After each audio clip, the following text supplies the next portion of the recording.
This video is supported by Rocket Railways for all your model railway needs. Please check the link in the description below. Hello and welcome back to Galgormhall for a brand new scratch build series. This time round, well, we are back at the signal boxes. This one is a commission that came in for Gillingham signal box in Dorset, and I thought it might make a good subject matter for the series just because of its slightly more modern appearance to those that you normally would see either on layouts or in kit form. I believe it was built in 1957, so like I say, you know, it's not 100% modern, but certainly from an appearance point of view, it's got a very sort of rectangular square structure, nice flat concrete roof, so it should make for an interesting build. So let's not hang about, we'll go over the workbench and we will make a start. As usual, I started the scratch build with a scale drawing, and like all previous scale drawings, I'm trying to look at different aspects of the building to be able to create or to work out the dimensions. One of those was to count the course of brick going upwards, and also the number of bricks going across the building, and that gave a rough idea as to what I needed. But the main area of working out the dimensions was through the windows and also the doors. The doors in 00 scale generally are about 27mm in height, so that really aided in getting the height of the building. And then also sort of factoring in the windows. The windows are coming from Ancorton models. Picked these up through Hattons, very inexpensive, and they're a fairly close representation of what the actual Gillingham box windows look like. So you have 4 of these will be glued together and will go on each side here, giving these windows are 12mm in width, and there's an additional millimetre being allowed at either end just for an end post, and that's the same on the side windows. Another aspect of the drawing is the dotted lines down at the bottom here. This door is on the inner wall rather than the short extension, and it's just to denote that, and the end wall, which is a door actually inside this little archway here. I'll put these plans up on my Facebook page should anybody wish to copy it basically and try and have a go at building this box yourself. So like I say, it'll be on Facebook there. The drawings from the scale drawing have then now been transferred onto the mount board. This is the 1mm mount board card that I usually use for these sort of scratch builds, and what I have done is the 4 main parts of the build, the front, back and the 2 sides, have all been drawn on the same sheet of card. The card's been measured out to the appropriate height of 65mm, so whenever it comes to cutting, I know that whenever we're gluing up on the corners, everything is going to match.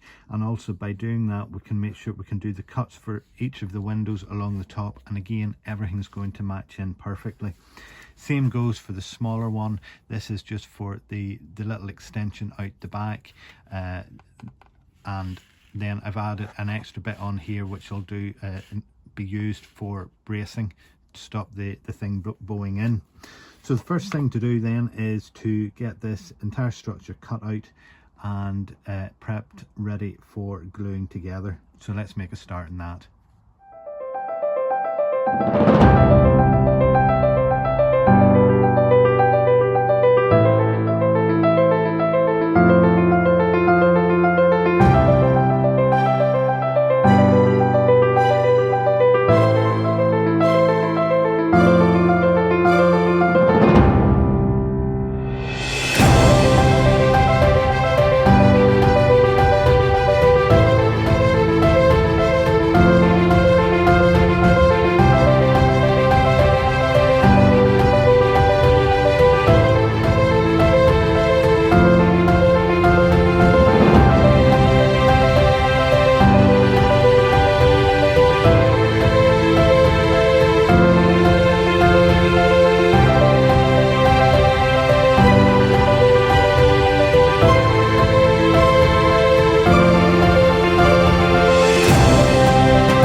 just before we assemble it, we need to do one more thing, and that is to mark a line on the back side of each of the 4 main sides. It's well, in my case it's 30 millimeters from the base.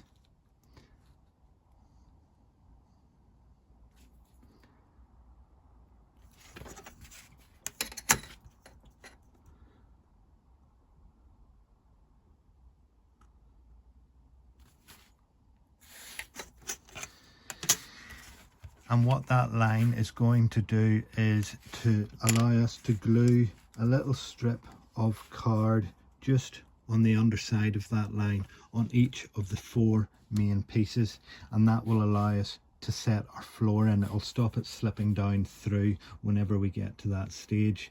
So we'll take some rocket card glue and we'll glue each of the strips, and I'm just using the offcuts from what I've already trimmed off the from the initial cut of the build, and there's more of those cuts will come in useful in just a little moment's time.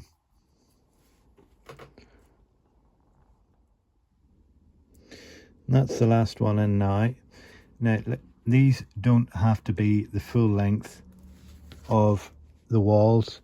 It's literally just enough to stop the floor bowing down whenever it's placed into the room, and it gives a nice level stance for the floor to sit on. Right, we're more or less ready for assembly.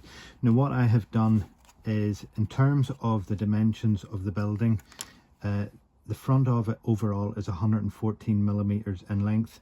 I have cut the front and the back section 112 millimeters, and that is to allow for the thickness of the card whenever it is put up against the next door up to the end sides.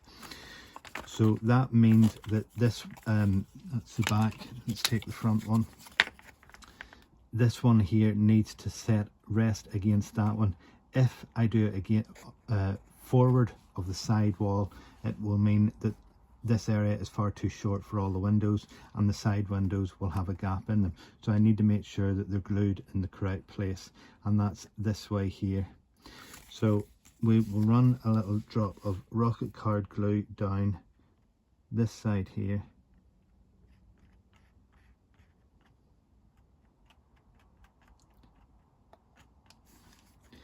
And just before we put that in place, I'm going to take one of the offcuts. This is one of the doors that were cut out, and I'm going to glue up 2 sides of that too, because it's going to act as our wedge in the side to ensure that it sits true and square.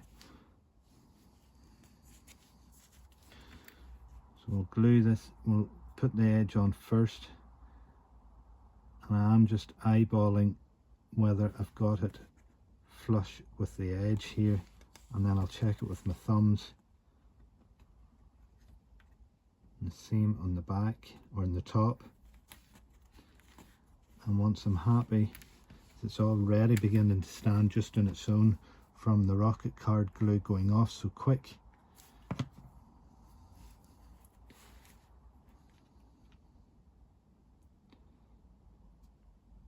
If I press that against there, give it a bit of pressure, holds it in place, makes it nice and square.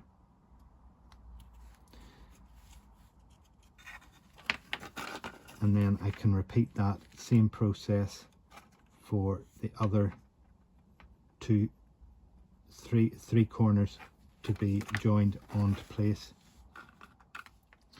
Now when it comes to the back side, on this end here you'll have the outer part of the top wall to act as a guide, as well as the door. Both of them sit just right on the edge of this wall here, but on the other end that's a little bit more difficult. So just by running a pencil line right down to the bottom will help give you a guideline to make sure that you're getting it nice and true and straight.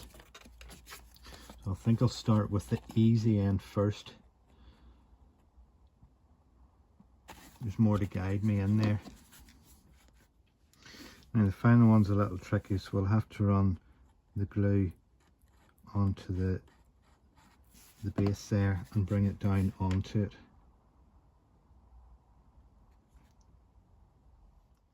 So the final piece that we want to look at for the time being in terms of structural integrity is to add a little bit of a support in the centre, particularly of the front building but also of the back, and that will stop this wall and this wall from bowing in.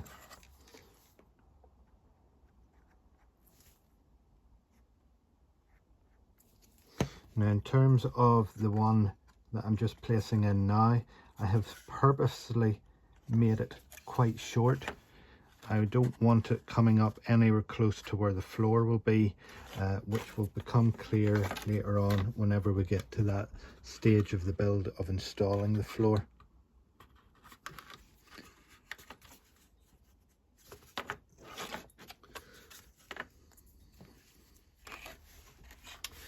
Okay, there we are. I think that's looking not too bad at this moment in time.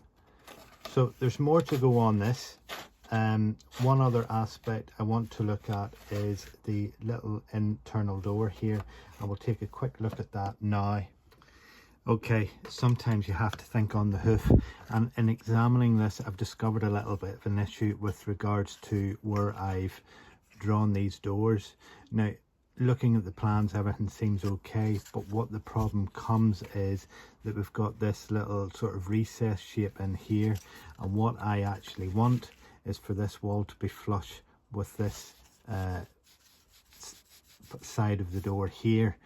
So I'm going to have to sort of do a little bit of shimming about just to try and reorganize this. So what I've come up with is I'm going to place this piece here over that existing door. Unfortunately, my measurements are absolutely bang on because I have two of those sandwiched together will bring me flush with the outside door. So let's, 1 second, I've lost a piece. That's us there. And you can see that I've marked lines on it to denote where the door actually sits. Okay, with that on, I have 4mm strips, one on this side and one on this side, and that essentially creates the recess for the door, so that whenever I bring on the plastic card later on to construct the door, all I have to do is set it in there, and nobody will be any the wiser. Okay, now while we're here, this is a corridor, so I do need to put a wall on this side. So I have cut another piece. This is 20mm in length, and it rises to 27mm, the same height as the door, and I need to glue that in there. Now this may not be overly good in terms of a visual thing because it's very difficult to actually get in here. We'll just give that a little reinforcement as well with another bit of plastic card or mount board on the inside of that for it to sit square. Right, that's it now. So hopefully that makes sense. What I may well do, and in fact I will do, is I'm going to just add a little bit of card onto that to make that roof, and that will make this here an awful lot more secure and not just relying on this little support.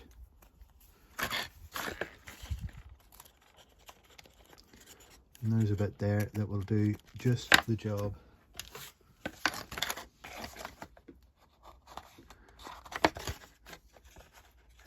And that still gives enough clearance for the floor above whenever it comes in.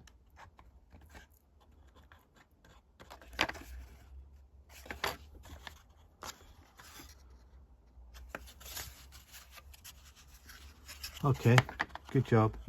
That's okay. Okay. That'll do it for this first episode. The main structure is up and ready to go. Next time round, I will look at adding the brick plastic card to hopefully start bringing the box to life. I will try and add in the description below a list of the materials that are being used in the build, so that if you do wish to try the same project yourself, you will have a full list of items there. Hopefully should be back in about a fortnight's time. If you've liked the video, please consider commenting below. If you haven't already subscribed, I would love it for you to come on board. Click that bell icon and you'll be able to get information as to when my next videos are up and running. And until then, I'll speak to you soon. Okay, thanks for watching. Bye bye now.